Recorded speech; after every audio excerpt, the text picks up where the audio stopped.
Hello and welcome to today's lecture. In the last few lectures, we had discussed how to collect data, how to represent data and how to come up with useful statistical metrics of quantifying your data. Okay. And we also had a brief session on how to fit data depending on the nature of the curve. So, we have completed the first section of statistics, which is descriptive statistics, and it brings us to our second section, which is interferential statistics. That is, given a sample that you have collected, you want to predict something about the whole population, okay? And that brings us to discussing one of the most important tools of statistics, which is probability. Okay? So, if we think of why probability might be important, let us say you have collected the distribution of scores. Okay? So, this is exam marks and this is your frequency, okay? And let us just say this is how your distribution looks like. Okay? So, and let us say this is 10 out of 100 and the maximum is 90. Okay? So, so this is, let us just say that you have collected the statistics not from the whole class, but you have asked this from the students who were present in a given day after the exam was over. Okay. So, this is a sample. So, let us assume that out of 100 total students, so n is 100, you have sample n is equal to 40 and this is the distribution that you get. So, based on this you can ask questions like, what is the chance that someone has scored 100 versus 30 versus 20, so on and so forth. Okay. So, let us take another example of that of a coin toss. Okay. You want to understand whether a coin is biased or unbiased. By unbiased, I mean that when you flip a coin, on an average you would expect to get a tail or a head almost in equal proportion. That means, the chance or the probability of a head occurring should be nearly equal to the probability of a tail occurring, which is equal to half. But if you were to do that experiment only thrice, that means you flip the coin 3 times, or 4 times, right? Is there a chance that you will always get 2 out of 2 and you increase the sample size? If you then do it for 10 times, let us say. So, if you do it only 4 times, it is possible that you might have 3 heads and a tail or the other way around. Okay? But if you do it 10 times, right, and let us say all 10 times you are getting a head and not a tail under any conditions, you are reasonably sure that the coin is not unbiased, but biased. Okay?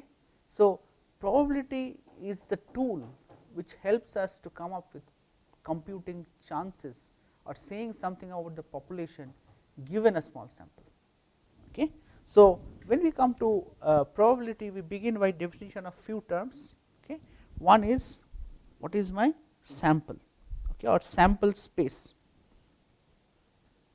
Okay. So, so when you toss a coin, let us say, there are 2 possibilities, okay, or 2 outcomes possible. Either you have a head or you have a tail. Okay. So, the sample space is, so it basically represents the set of all possible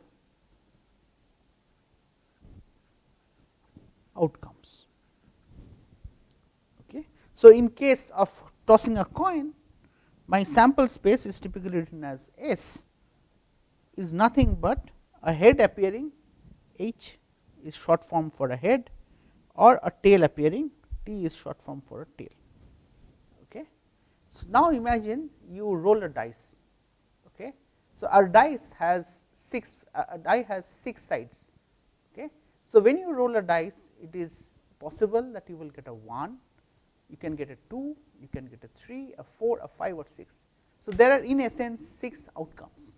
Okay. So, you will write the sample space for rolling a die as the number 1 appearing, the number 2 appearing, the number 3 appearing, the number 4 appearing, the number 5 appearing and the number 6 appearing. So, this is your sample space. Okay. So, this is the entire sample space.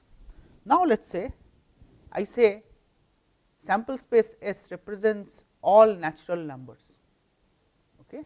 So, my sample space, all natural numbers are positive numbers, okay, greater than 0. Okay. So, my sample space will represent 1, 2 dot dot dot infinity. In other words, there are infinite possible outcomes which dictate. So, this is sample space is space of all natural numbers.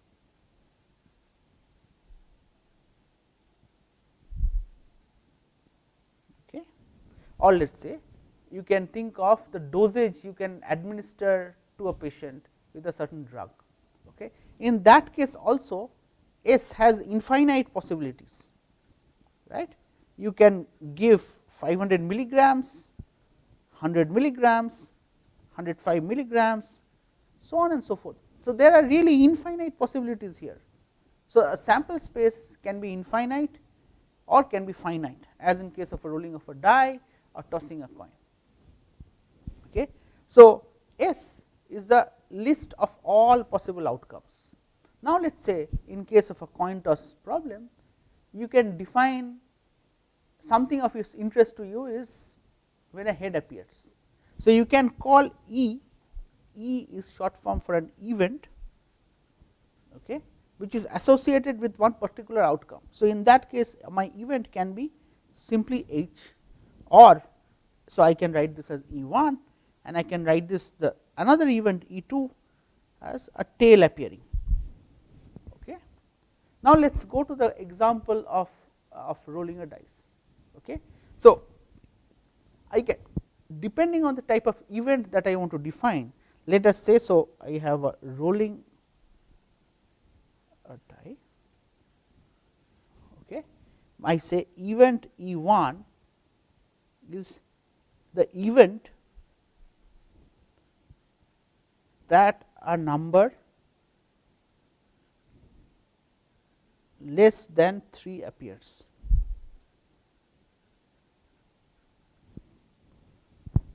Okay. Less than 3 appears. So, in that case, so for rolling of a dice, my sample space S is 1, 2, 3, 4, 5, 6. Okay. My event E1 is then a number that less than 3 appears. So, I only have event, there are 2 possibilities, either you have a 1 or a 2 appearing. Okay. So, what you see, so always event, the number of possibilities in generally an event can be less or equal to the number of possibilities in case of a sample. Okay. So, when I have, so in the general case for any event E, the number of possibilities of E is less or equal to the number of possibilities in the sample space S. So, this is my sample, okay, and this is my event. So, n is the number of possibilities.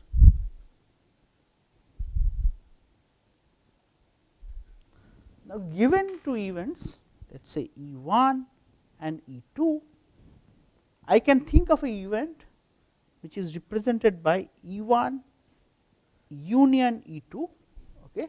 So, this would be read as E1 union E2. Okay. So, this is interpreted is either E1 or E2 or both occur. Okay. So, this is a union event, let us say E3 I have defined as the union of E1 and E2.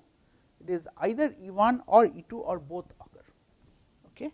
So, when you, or I can have another event E4 which is written as E1 E2. So, this is read as E1 intersection, okay, E2, which means either E1, no. So, this means both E1 and E2 occur. Okay. So, the possibility that both E1 and E2 are occurring. So, in the case of rolling of a dice, let us say if I define my E1 as the set of all odd numbers appearing. So, in that case it will be 1 3 5 and E2 is the set of all numbers less than 4 1 2 3 4. Okay. So, basically numbers 4 or less occur, and this is odd number occurs. So, you see there are few entries which are common to E1 and E2 like 1 and 3. There are some other entries which are present in E1 like 5 which does not appear in E2 and vice versa. Similarly, the numbers 2 and 4 appear in E2, but not in E1. Okay. So, that means, so it gives me it gives you a clue that depending on how you define an event, you can have multiple possibilities and there might be overlap as in this case, or let us say if I define the number an event E3 is the highest number appears. So, which is nothing but 6.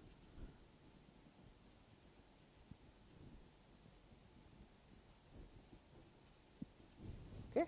So, in this case there is nothing in common between E2 and E3 or E1 and E3. Okay. So, one of the easy ways of representing these phenomena is by using Venn diagrams. Okay. So, you can generally represent the whole sample space by a rectangular block. So, this is my S. Okay. I can represent an event E1 like this by a circle. So, this conveys the message that E1 is a subset of S. So, E1 when E1 is fully contained in S. So, we write that E1 is a subset of S. Okay. So, I can also write this particular expression. Okay.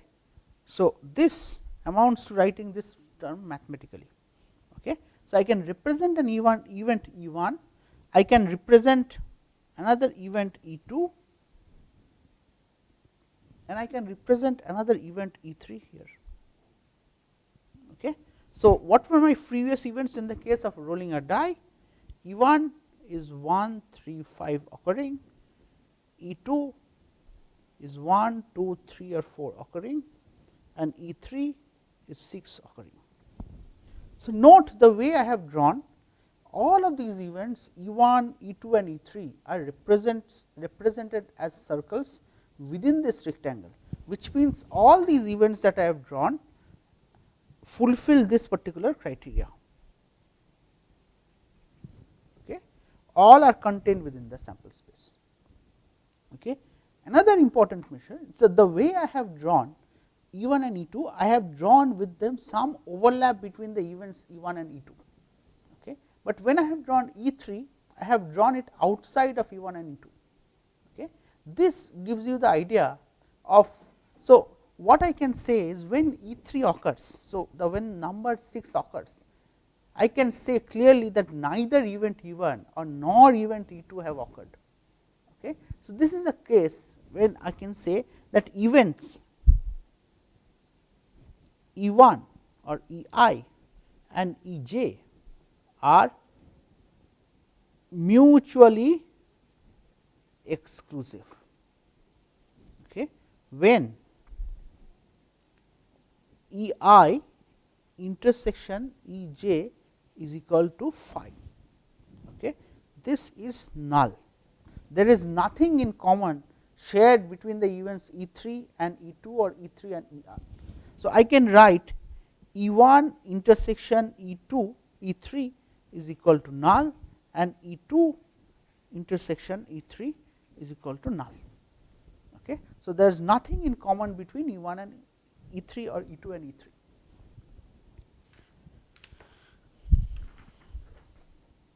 Okay. So, now let us again go back to the sample space. You have E1 here, E2 here, here and E3 here, and this is your whole sample space. Okay. So, let me divide this into 3 segments. Okay. I divide them into 3 segments labeled as 1, 2 and 3. So, what does the zone 1 implicate? Zone 1, E1 has occurred,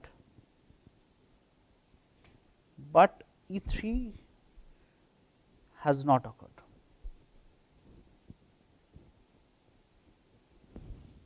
Okay. The event 2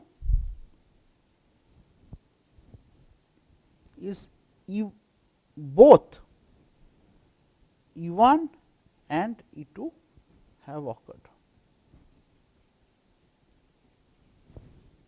Okay. And similarly, the event 3 like 1, E2 has occurred, but E1 has not occurred. Okay. So, using the concepts of union or intersection, I can write 1 is E1. Okay. So, it is E1 is the whole event. So, 1 is simply E1 minus the area 2. Okay. Let us find out what is the area 2. Okay. Area 2 is nothing but E1 intersection E2. Okay. And so, area 1 becomes E1 minus E1 intersection E2. Okay. Similarly, the area 3 becomes E2 minus E1 intersection E2. Okay. So, I can write down in the most general case. Okay. In the most general case, if I draw true events where there is overlap, okay, let us say this is my event, this is my event E2. Okay. So, probability of E is generally this designates the probability of event E occurring.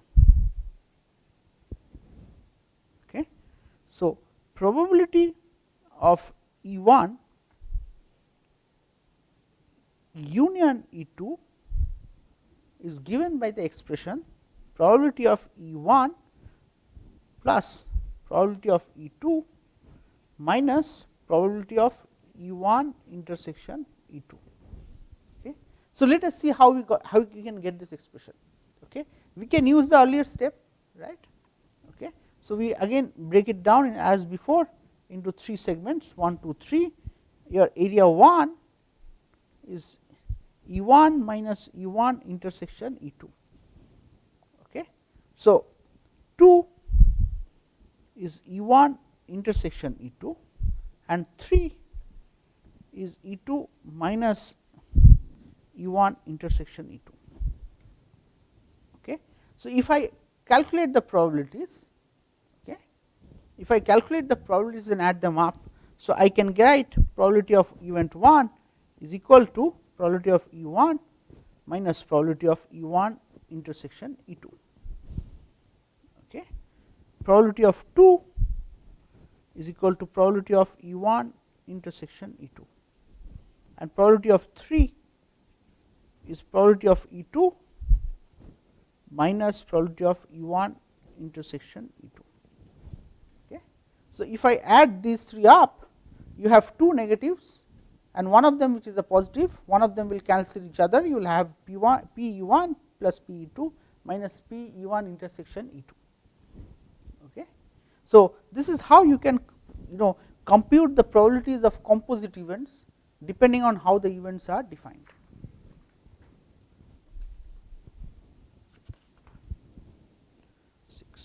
Okay, this is slide 7.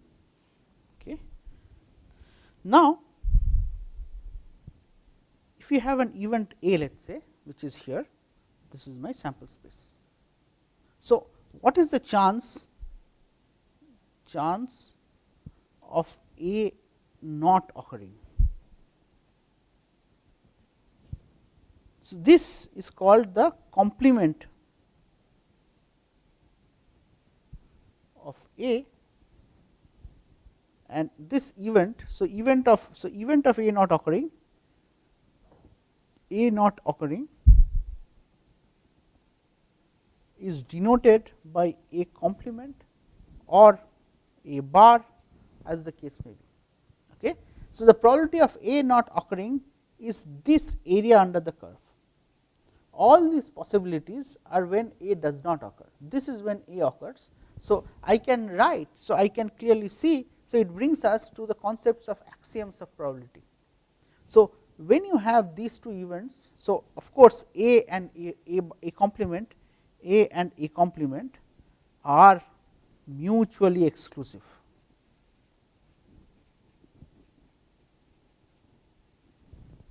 Okay. A and A complement are mutually exclusive. Okay. So, logically speaking, so what is the chance of probability of a sample occurring? Okay. So, sample is the list of all possible events. Okay. So, clearly, so I can say probability of S, okay, it brings us to the chance that probability of S is equal to 1.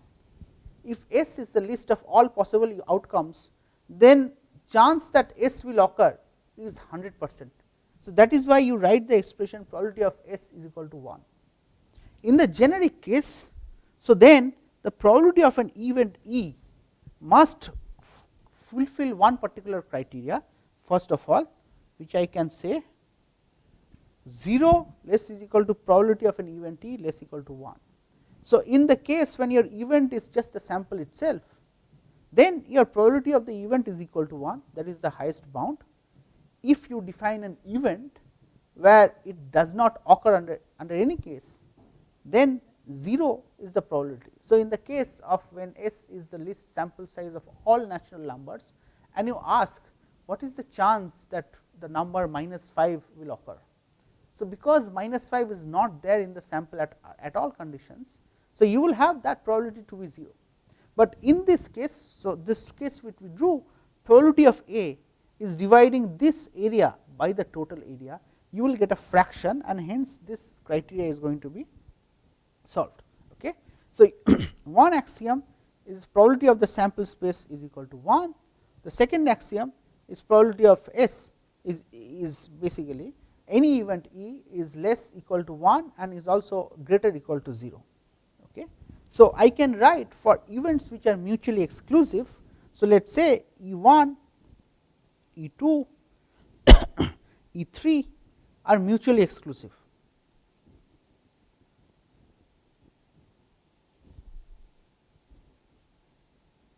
Okay. So, in this case, how will I represent E1, E2, E3 in this? If they are mutually exclusive, so this is my event E1, this is my event E2, this is my event E3. So, for these events which are mutually exclusive, I can write down the expression what is the chance of probability of E1 union E2 union E3. It is nothing but the summation of probability of the event EI. Because there is no overlap, so as we discussed, you have this particular expression, So, when E1 and E2 are mutually exclusive, then the area of the zone 2 reduces to 0. So, the probability of E1 intersection E2 is 0. So, as a consequence, you will have E1 union E2 is equal to probability of E1 plus probability of E2. Okay. So, in case of exclusive events, I can write this particular expression.